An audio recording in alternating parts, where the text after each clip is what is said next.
누가복음 21장 1절에서 4절입니다. 예수께서 눈을 들어 부자들이 연복교에 헌금 넣는 것을 보시고 또 어떤 가난한 가부에 두렙돈 넣는 것을 보시고 가라사대 내가 참으로 너희에게 말하노니 이 가난한 가부가 모든 사람보다 많이 넣었도다. 저들은 그 풍족한 중에서 헌금을 넣었거니와 이 가부는 구차한 중에서 자기 있는 바 생활비 전부를 넣었느니라 하시니라. 아멘. 고난주간 세 번째로 가부의 두렙돈의 교훈을 나누고자 원합니다. 재물제사를 빙자한 상인들과 종교 지도자들, 그리고 성전 안에서 타락을 보고 장사꾼들의 상을 뒤엎으시고 난 뒤 예수님은 헌금하는 자들의 모습을 눈여겨보았습니다. 첫 번째로 가부와 서기관들의 중심을 보시는 하나님을 보겠습니다. 예수님은 가난한 과부의 헌금을 칭찬하셨습니다. 두렙돈이란 그리스 화폐 또 로마 화폐로 가난한 자 한 끼 식사 정도로 약 500원짜리 동전 2개 정도를 넣었다고 보면 무방할 것 같습니다. 그런데 가부의 헌금에 대한 칭찬 이전에 우리는 잠깐 그 배경에 깔려있는 말씀을 한번 보았으면 좋겠습니다. 헌금에 대한 외식하는 서기관을 신랄하게 비판하였습니다. 이 주제는 많은 사람들에게 서기관을 조심하라 이렇게 말합니다. 왜 그랬을까요?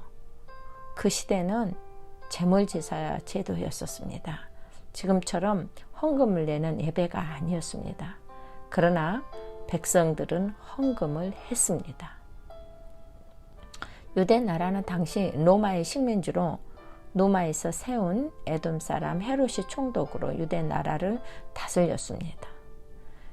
그래서 유대인들에게 가장 잘 보이고 저들과 잘 지낼 수 있는 방법이 저들에게 성전을 지어주는 것이고 종교와 정치가 결탁하여서 반란이나 소요가 없이 그냥 잘 지내기를 원하는 마음이었습니다. 그래서 헤롯은 이 성전을 리모델링하기 시작했고 성전을 증축하여 짓기 시작했습니다. 이 성전을 헤롯 시대에 지은 것으로 그 이름을 헤롯 성전이라고 했는데 이 성전은 무려 85년이나 긴 시간 동안 건축을 했습니다. 그리고 헤롯 성전에는 제사장의 뜰이 있었고 이방인의 뜰이 있었고 여인의 뜰이 있었습니다. 그래서 이 뜰에 나팔 모양으로 헌금함이 13개가 늘어져 있었습니다. 7개의 헌금통에는 성전세를 충당했고 6개는 성전 유지와 또 가난한 자들을 위해서 구제 헌금으로 그 돈들이 쓰여 왔었습니다. 오늘 본문에 있는 가부도 그 여인의 뜰에 있는 헌금함에 그리고 또 다른 부자 사람들도 그 헌금함에 헌금을 넣었습니다.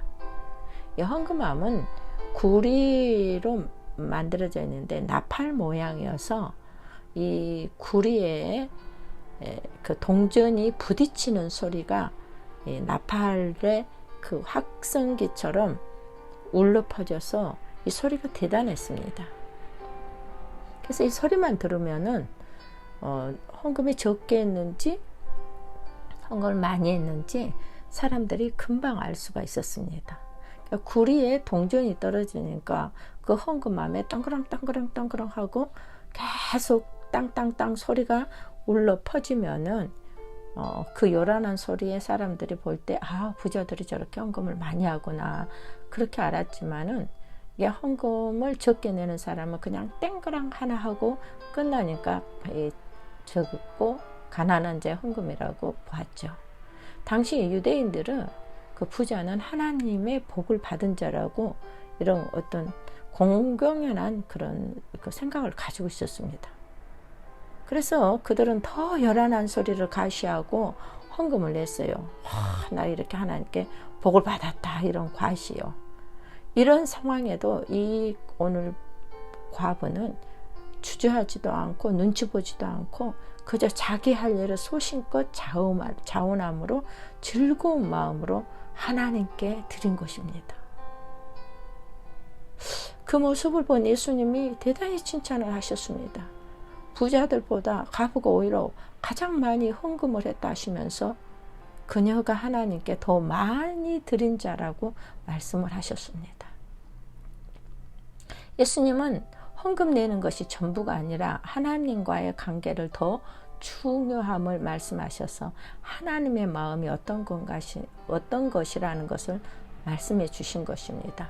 그리고 제자들과 유대인들에게 그릇된 시각을 교정하여 주셨습니다. 사람들은 서기관들을 존경과 선망의 대상으로 삼았습니다. 그러나 예수님이 보기에는 그들은 인사받기를 좋아하고 이선자에 불과했었습니다.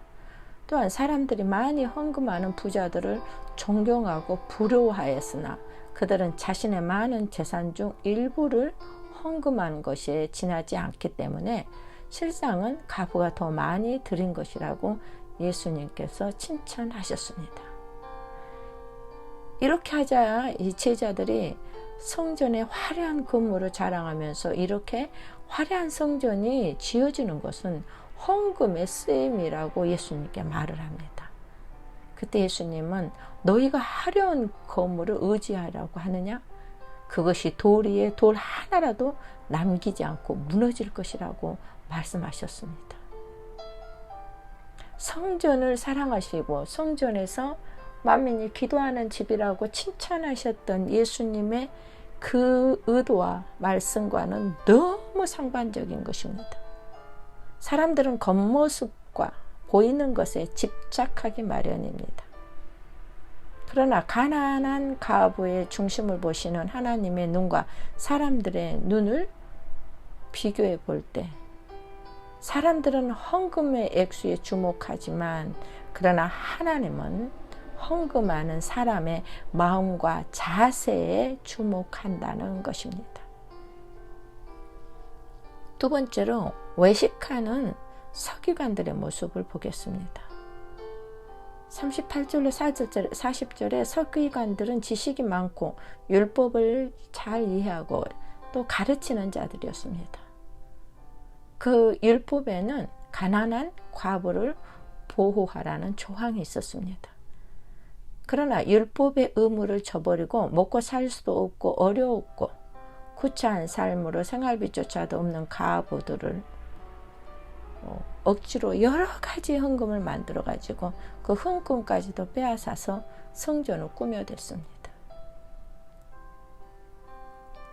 그래서 이 과부들이 성전세도 내야 되고 헌금도 해야 되고 어려우면은 과부들을 그냥 다 자기의 모든 재산을 바쳤으면은 그 성전 안에서 봉사하며 살 수 있도록 만들었어요. 그게 그 안나라는 과부, 그 과부도 역시 그렇게 성전에서 살았던 과부입니다. 그래서 헌금이란 것은 경쟁도 또 부추김도 이렇게 서로 견주하며 드려져서는 절대로 안 됩니다. 서기관들의 위선은 거리에서 주머니에 구멍을 뚫고 동전이 줄줄 흐르게 해서 사람들이 돈을 줘. 선생님이요, 이 돈을 선생님이 흘렸습니다. 그렇게 하면은 그 돈이 네 손에 있느냐? 아, 제 손에 있습니다. 그러면 네 것이다. 이런 식으로 이들은 위선과 외식하였었습니다. 그것이 마치 구제하는 것처럼 행동하고 자기들이 대단하게 선행을 베푸는 것처럼, 그리고 기도하는 것이나 종교적인 행위에만 이들은 집착했었습니다. 더 구체적으로 서기관들의 외선을 말합니다. 시장에서 문안받는 것을 좋아하고 회당에서는 높은 자리에 앉고 잔치의 상석에 앉고 싶어 했었습니다. 다시 말하면 한마디로 다른 사람보다 자기가 더 잘났다는 것을 나타내려고 하고 그런 인간적인 권세와 욕망에 사로잡혔다는 것입니다. 우리들은 종종 서기관처럼 되려고 안간 힘을 쓰는 사람들을 만날 수가 있습니다. 우리 자식들도 그런 자리에 올라가기를 간절히 바라고 기도합니다. 이런 점에서는 목사나 선교사나 종교 지도자들도 역시 위험스럽습니다. 어쩌면은 오늘 본문에 나오는 서기관이 오늘날에 목사라고 해도 과언은 아닙니다. 가난한 자 불쌍한 가부의 자리는 언제나 말석입니다.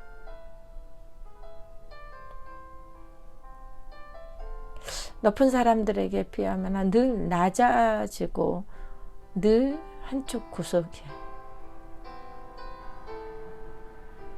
돈이라는 물질이라는 그것 때문에 얼마나 많이 자리가 바뀌어지는지 모릅니다. 시각이 달라집니다. 그럼에도 불구하고 예수님은 가난한 가부야말로 하나님을 가장 높은 수준에서 신뢰하는 사람이라고, 하나님과 가장 친밀한 관계를 누리는 사람이라고 칭찬하고 그를 높였습니다. 이것이 바로 하나님의 마음입니다. 오늘 우리는 이 본문에서 하나님의 말씀, 하나님의 마음을 볼 줄 알아야 됩니다. 그들은 부자들의 헌금 액수에 주목하지만 하나님 앞에서 헌금하는 헌금자의 마음과 태도는 볼 줄 몰랐습니다. 그러나 하나님은 우리의 마음과 생각과 모든 행동을 보고 계십니다. 하나님께서는 헌금하는 자의 중심을 보시고 판단하십니다. 무슨 일이든지 하나님의 일에 있어서 정직과 진실함으로 하나님께 드림을 온전하게 하는 청지기가 되어 칭찬받는 성도가 우리는 되어야 할 줄로 믿습니다. 아멘. 기도하시겠습니다. 세상 만물의 주관자 되신 우리 하나님, 하나님의 눈은 세밀하셔서 우리의 모든 행위와 마음을 익히 아시고 정직과 공평의 저울로 우리를 달아보십니다. 하나님, 사람 보지 말고 신앙생활 할 때, 헌금생활 할 때 정직하게 하나님 앞에 드리는 저희들 되게 하여 주시옵소서. 주님은 생활비 전부를 헌금하고 뒤돌아서서 아무것도 없어서 쩔쩔매는 자녀를 보시고 잘했다고 칭찬하며 기뻐하시는 분이 결코 아니십니다. 인격을 가지시고 가난한 자와 고아를 불쌍히 여기시고 돌아보시는 그 진실함과 그 거룩하신 하나님의 성품을 우리는 여기서 깨달을 수 있습니다. 하나님 우리가 진실함과 정직으로 주의 나라와 그를 의를 위해서 헌신하고 하나님 앞에 드려지는 자로 남게 하여 주시옵소서. 돈으로 하나님 일하기 위해 계획하지 말게 하시고 믿음으로 기도로 주의 일을 계획하여 하나님이 성취하시고 하나님의 응답으로 하셨다고 그 기사를 간증하고 영광을 돌리는 우리들이 되게 하여 주시옵소서.